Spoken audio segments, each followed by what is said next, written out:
Ya, kita jalan-jalan di persawahan di tengah kota Sukoharjo. Masih ada sawah-sawah.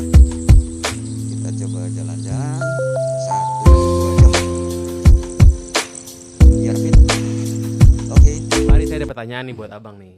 Ini Bang Fahri kan sebenarnya bisa dibilang politisi hebat nih. Kenapa repot-repot bikin partai? Kenapa nggak masuk Gerindra? Katakan. Jadi waketum kan pasti bisa. Kalau kita ikut artinya kita nggak punya sesuatu yang dalam diri kita yang kita mau perjuangkan. Tapi kalau kita punya sesuatu yang memang kita perjuangkan, kita tes dia bisa jalan apa tidak gitu. Kepuasannya lain itu. Oh, meskipun Bang Fahri bilang bahwa Prabowo kan sama Bang Fahri ini udah satu ideologi Ya, sebenarnya. tapi kan kompleks. Kita ingin ide gagasan Partai Gelora itu nanti didukung juga oleh institusi yang makin membesar dan figur-figur yang lahir dari proses keyakinan ini gitu loh. Karena yang punya ide dengan nanti yang memimpin tuh harusnya sama. Nah, ini tapi kan brandingnya Partai Gelora nih kan partai modalnya nggak banyak. Brandingannya begitu kan. Partai Duafa. Partai Duafa brandingannya. Jadi sejauh ini bagaimana Bang Fahri nih? Perkembangan gimana Partai Gelora nih? Dalam masyarakat demokrasi yang ada kebebasan itu adalah tempat bagi kita atau pasar bagi tempat kita menjual ide. Sehingga waktu kita mengintroduksi satu gagasan, orang bilang, saya setuju dengan itu. Dan ada orang yang tidak saja bilang, saya setuju dengan itu.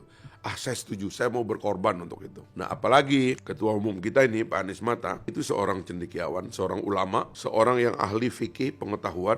Jadi dia membaca timeline dari seluruh sejarah, lalu dia bilang, politik itu jihad. Politik itu adalah amal yang peringkatnya paling tinggi. Kenapa politik peringkatnya paling tinggi? Karena dia merubah nasib orang, menghidupkan orang. Kalau pemimpinnya jelek, mensengsarakan orang. Kalau pemimpinnya baik, bikin tumbuh manusia, bikin berkembang situasi, bikin maju keadaan. Maka politik itu stratanya paling tinggi. Nah, kita di Gelora ini disadarkan bahwa ini amal yang paling tinggi pahalanya gitu loh. Karena itu orang mau berkorban juga banyak. Karena tahu bahwa ini adalah radang amal yang paling tinggi pahalanya gitu. Kita boleh jadi pengusaha. Setelah kita kaya paling kita nyumbang 1 rumah sakit, 1 sekolah, 10 mobil ambulan. Tapi kalau Anda punya politisi yang benar, dia tidak korup itu uang rakyat itu.